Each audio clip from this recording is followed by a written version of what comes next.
Welcome back to the Gateway to Wisdom. As we step into Proverbs chapter 13, we continue through the individual Proverbs of Solomon. This chapter acts as a moral mirror, providing wisdom in a nutshell for the complexities of daily life, contrasting the righteous with the wicked in our words, our work, and our private character. Today, we explore how these pithy sayings offer a profound guide for navigating the muddled realities of our modern world. A wise son heeds his father's instruction, but a mocker does not respond to rebukes. Pride leads to arguments. Those who take advice are wise. Proverbs chapter 13, verse 1 and verse 10. Solomon presents a wisdom test here, our internal reaction to correction. Wisdom is not merely about intelligence, but about a heart position of humility that allows one to receive advice. The mocker is unteachable because of moral obtuseness and pride, which blocks them from the truth. In the biblical era, instruction was woven into the air the family breathed, through oral teaching in small villages. Today, we live in a self-validated digital culture, where living your truth often means rejecting any correction. Proverbs reminds us that true maturity requires the vulnerability to be told we are wrong. He who guards his mouth preserves his life, but he who opens wide his lips shall have destruction. Every clever man acts knowledgeably, but a foolish man exposes his stupidity. Proverbs chapter 13, verse 3 and verse 16. Wisdom shows up in the mouth.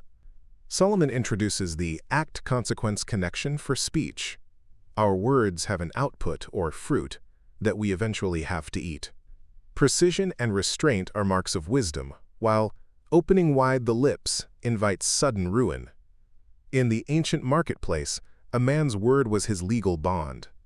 In our era of unfiltered social media reactions, we are encouraged to give full vent to our thoughts. Proverbs calls us to the cool spirit of restraint, recognizing that silence can be more powerful than a multitude of useless words. A sluggard's appetite is never filled, but the desires of the diligent are fully satisfied.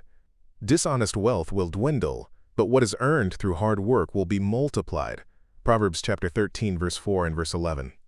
Diligence is a mean or virtuous state between lazy deficiency and the reckless haste of worthless pursuits. Solomon highlights the futility of the sluggard, whose lack of self-discipline leaves him perpetually hungry and unsatisfied. Ancient survival depended on seizing the God-given harvest season. In modern hustle culture, we often try to bypass the moral order through get-rich-quick schemes. Proverbs warns that character must outlast capital. Wealth gained by lying tongues is a fleeting vapor that leads to death. Hope deferred makes the heart sick, but a longing fulfilled is a tree of life. The teaching of the wise is a fountain of life, turning a person from the snares of death. Proverbs chapter 13, verse 12 and verse 14. Life in Proverbs refers to a qualitative well-being, material, psychological, and spiritual, tied to fellowship with God. Wisdom is not just data. It is a life-giving source that provides stability in a chaotic world. While modern consumerism seeks fulfillment in external, flashy things, Proverbs teaches that true satisfaction is a byproduct of being rightly related to the Creator. A heart without wisdom becomes full of spiritual dams that block the flow of genuine life. Whoever walks with the wise becomes wise, but the companion of fools will suffer harm. Proverbs chapter 13, verse 20. We are influenced by our community. Wisdom is contagious, but so is folly. Those who spare the rod of discipline hate their children. Proverbs chapter 13, verse 24.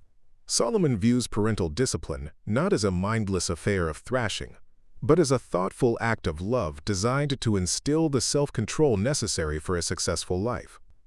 In the biblical village, the community reinforced moral boundaries. Today, parents face immense peer pressure, the fear of man, to avoid setting strict boundaries. Proverbs chapter 13 reminds us that mentoring and discipline are spiritual choices that determine a child's future cosmic order. The righteous eat to their heart's content, but the stomach of the wicked goes hungry. Proverbs chapter 13, verse 25. The chapter concludes with intrinsic retribution. Righteousness leads to internal peace and contentment, while wickedness leads to a perpetual state of hunger and unrest. Modern secularism treats ethics as a list of subjective don'ts. Proverbs frames them as the only path to life indeed, Rejecting wisdom fundamentally harms the self, leading to a dead quality of life regardless of material success. Proverbs chapter 13 tells us that our fruit comes from our lips and our hands. It promises that if we choose the path of righteousness, we will find a peace that stolen water can never provide. Which area of your life, your speech, your work, or your teachability needs the fountain of life today? Subscribe and join us next time as we explore the wise woman of chapter 14.